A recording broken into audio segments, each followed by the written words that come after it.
তো গল্পটির প্রথম চ্যাপ্টারটি হচ্ছে From San Francisco to London.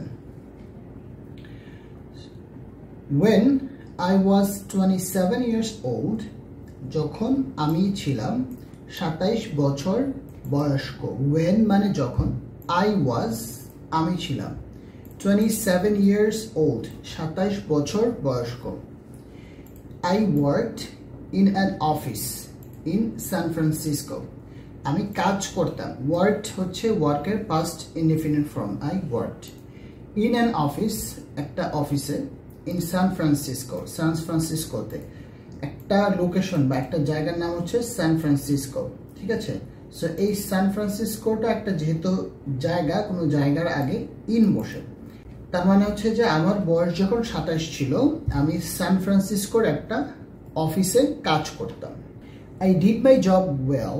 আমি ভালোভাবে আমার কাজ করতাম।